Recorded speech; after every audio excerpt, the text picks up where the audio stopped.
On the 5th day of Christmas, I'll give to you 5 circular train lines across London. First is the most well-known and the only one that's actually a golden ring, the Circle Line. We're starting our journey at Hammersmith, one of the Hammersmiths at least, at a station that feels a lot like a classic train shed. Fun fact, one of the earliest tube trains of the day leaves the station at 4:37 in the morning. The train I got, though, was considerably later than that. This stretch between Hammersmith and Paddington is one of the few parts of the tube that's elevated in a relatively close-in part of the city. I sometimes call this line the tail because, of course, the Circle Line stopped being a full circle in 2009 when it was extended here as if the circle grew a tail. And the line only got a new identity as the Hammersmith and City Line in 1990, initially being part of the Metropolitan Line. Our first stop, Goldhawk Road, is often the least used Circle Line station, and it's obvious. Why use it when nearby Hammersmith has more trains and buses? The area around White City and the Westfield Mall is quite gentrified, which I guess is what you come to expect with Westfield malls these days. The 2 stops before Paddington, Westbourne Park and Royal Oak, give you a view of the Great Western Main Line. If you're lucky with timing, you might catch a train passing. The only train I saw, though, was one on the other platform. Next up is the first of 2 separate Paddington stations that we will call at. And after that is Edgware Road, the actual starting point of the Circle Line. We'll now dip underground into some quite busy stations, which I opted not to film at. Here's an older shot of the Circle Line platform at Baker Street, though. Probably one of my favorite spots on the entire London Underground. After King's Cross St Pancras, we start to see natural light again. There are 4 tracks here and into Farringdon, with the other 2 today used by Thameslink, but originally part of the Metropolitan Railway. Barbican and Moorgate, meanwhile, still have 4 tube tracks. Speak of the devil, Moorgate itself is a really fascinating station that I will make a separate video about in more depth sometime soon. Following that is Liverpool Street, then one of the 2 major choke points on the subsurface lines. The H&C continues east to join up with the district, while the Metropolitan terminates at Aldgate, and the circle continues to trot along where it too hits the district. We stopped at Aldgate for quite some time, but eventually got moving again.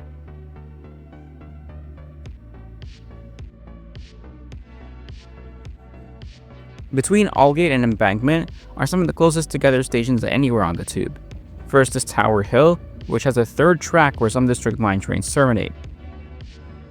There's also this 45-degree sign, which I love. Cannon Street and Mansion House are up next, both of which have a combination of tiles and poles that wouldn't make them seem out of place on the New York subway, though they're considerably cleaner. After a stretch of very busy stations like Westminster and Victoria, we see the light again at Sloane Square. We're just about to cross over the River Westbourne, which is in a pipe.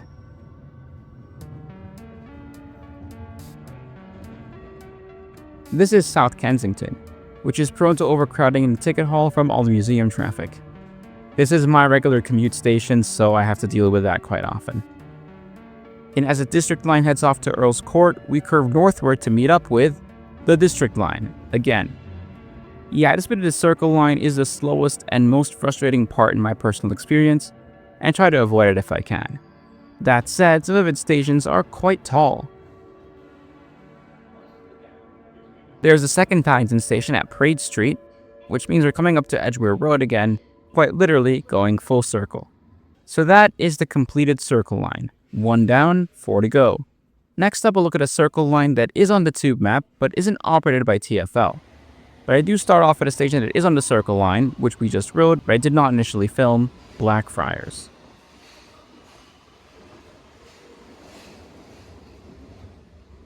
Alright, I'm at Blackfriars, and now I'm at London Blackfriars. This is a really, really cool station. It's located right on the River Thames.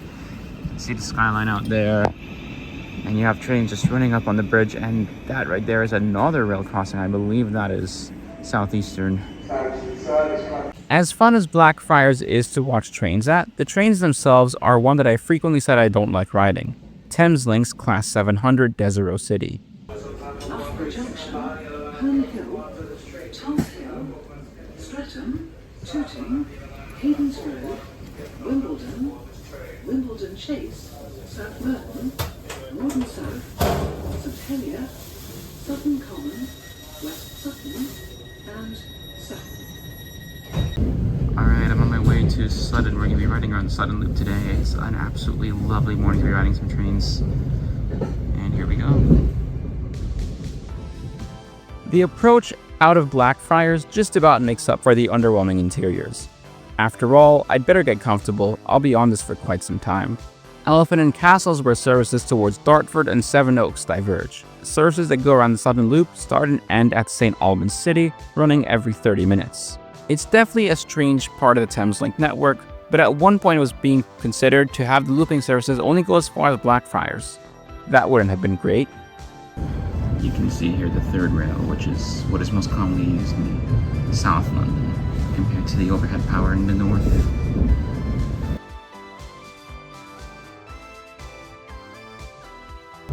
I've actually never reviewed the 700s properly on this channel yet. So you can see here we got luggage racks, a bit of a cycle area here. We got bins, bike straps, more luggage space. But yeah, look at this leg room, it's awful. And there's no power either. While the seats suck, the train is at least quiet and airy, with wide open gangways too. Southern services that start at London Bridge briefly join the line before Tulse Hill. Are you confused? Well, I don't imagine that me showing you the rail and tube map will make you any less confused. And of course, if there's anything you know about Thameslink, it's that the first class is declassified. Tables, power outlets. I should mention that none of the power outlets actually worked. Also, it doesn't really hit you in real life, but watching back my footage, wow, the acceleration is slow. From what I understand, the 700s accelerate much faster on AC power than DC, so yeah, this isn't great. Much better.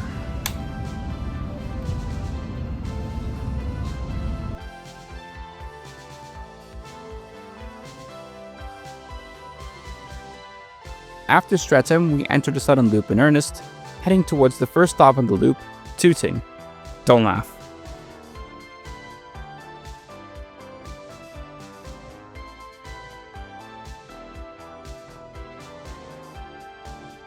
Here's Wimbledon, where you can change to South Western, the District Line, Tramlink, and Tennis.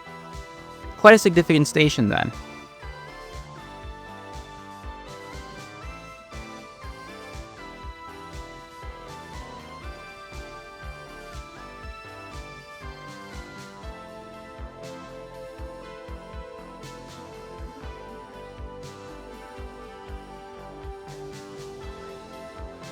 Just before Morden South, we soar along this bridge.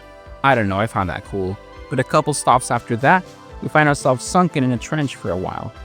And here's where we approach Sutton, surrounded by cliffs, taking a nice view of the train from behind. This bit of the line is sometimes known as the Wheel of Death, because it looks like the carnival ride that has that same name.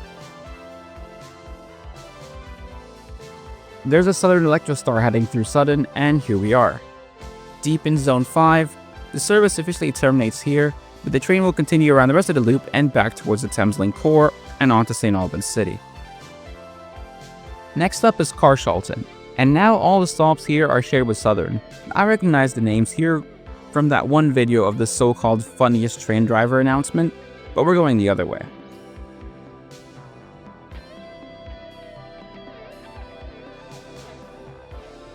This is Mitcham Junction, providing another tramlink connection. Would you look at that, a curve shot.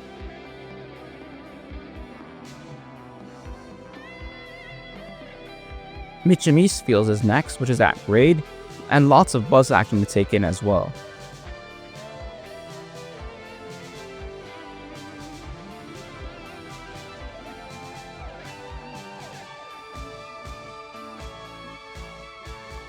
We're heading back to Streatham and the tip of the loop.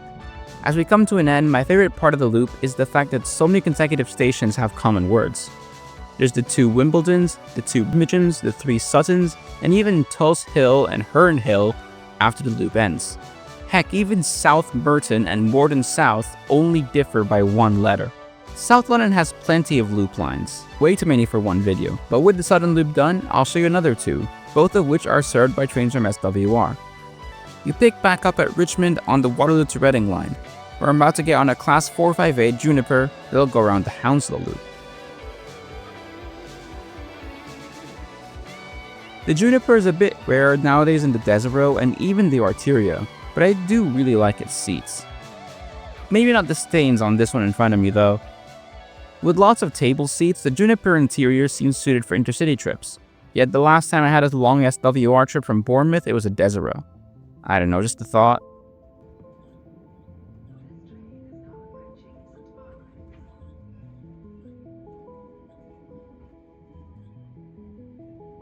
After we call at Twickenham, we curve off into the actual Hounslow loop. While the line does see semi-regular service all day, services that make a full circle, all of what we just saw on Thameslink, only run at peak hours. The scenery here isn't the most interesting, just your typical London suburbia, but again, having a table makes a huge difference in terms of getting work done, which is what I spent most of this trip doing.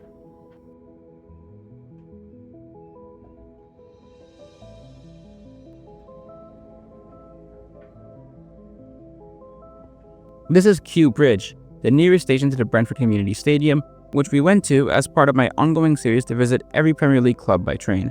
If you like the thought of that, make sure to subscribe so you don't miss episode 3 coming out in a couple weeks. And this is Barnes, the end of the loop. We're now back on regular SWR lines, and this train will continue back to Waterloo to end where it started. Now if you see a lot of trains and even more tracks, where could we possibly be pulling into? That's right, Clapham Junction. My train arrived on platform 3 to the tune of a departing overground Electrostar. Or sorry, Capital Star. Loop line number 4 is next, the Kingston loop, and for that I headed to platform 11, where an Arterio 701 greeted me. This is also the first time I properly highlighted that train on this channel, and it seems like South Western are taking delivery of them quite rapidly. The seats here have good back support and actual power outlets, but sadly not full-length tables.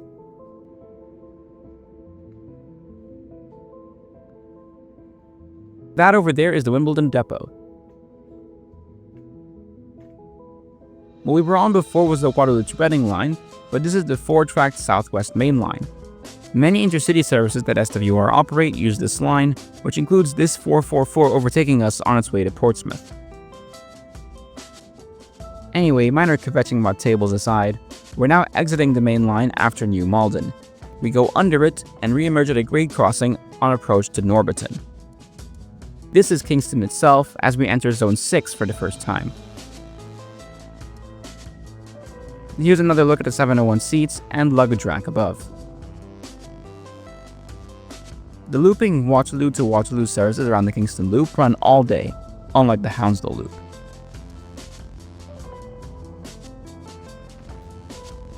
After stopping at a place called Strawberry Hill, which I think Madeline would love, we go on a flyover and reconnect to the Waterloo to Reading line.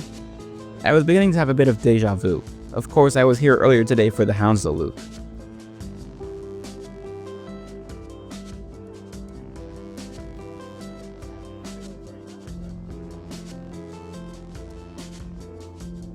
What's that? A lot of tracks? And a southern train too? We must be near Clapham Junction again.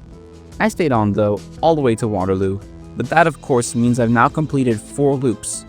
There's one more to go, and I reckon I've saved the best for last. While you do have to change trains, twice in fact, to go all the way around the loop, there is no way I could leave out the Hainault loop on the Central line. You catch me at Leytonstone, where we split off from the Epping-bound trains and dip underground. It's rare to have tube stations that are physically underground beyond Zone 3, but that's where we are now with Wanstead and Redbridge. Both nice stations, no doubt, but they don't hold a candle to what is up next, Gats Hill. So much so that I decided to get off and spend some time taking everything in. The ceiling is very majestic, and if you know your trains, you might think it's reminiscent of Soviet-era metro systems. And that's no coincidence. This station was deliberately inspired by those on the Moscow Metro. This station was first conceived in 1935, but World War II put a hole on the opening, as the tunnels served as a munitions factory. The 3 underground stations that we just saw all only opened in 1947. My train was notably empty by this point as we pulled into Newbury Park. One thing you'll notice about the Hainault loop is its oversized roundels with black borders.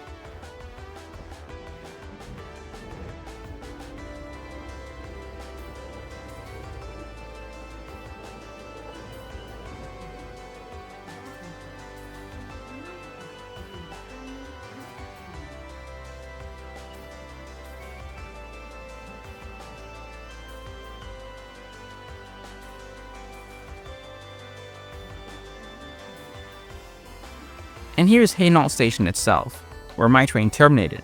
If you want to ride the full loop, you have to transfer to a shuttle to Woodford that only runs every 20 minutes. This shuttle, aside from the Chesham and Amersham branches of the Metropolitan line, are the least frequent part of the two.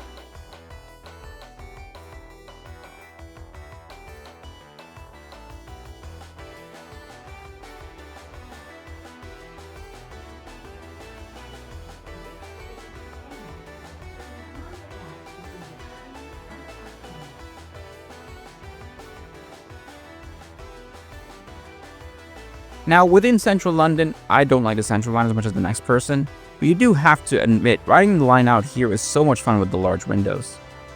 Our first stop, Grange Hill, has yet more oversized roundels.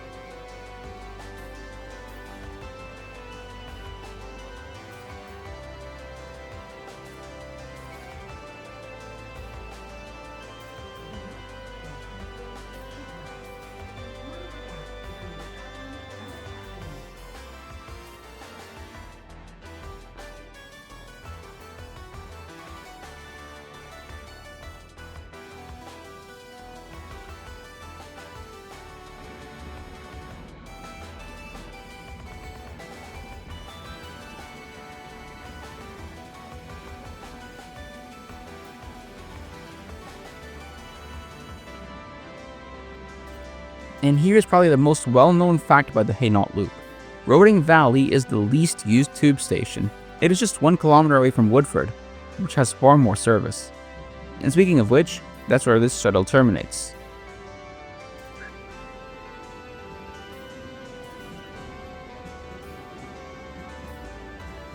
A couple minutes later, I got on a train back towards central London.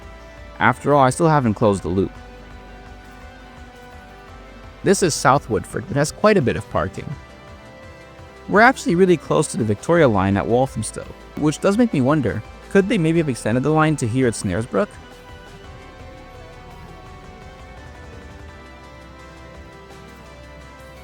But at last, this is Leytonstone, which means I've now ridden 5 different loop lines all the way around the loops.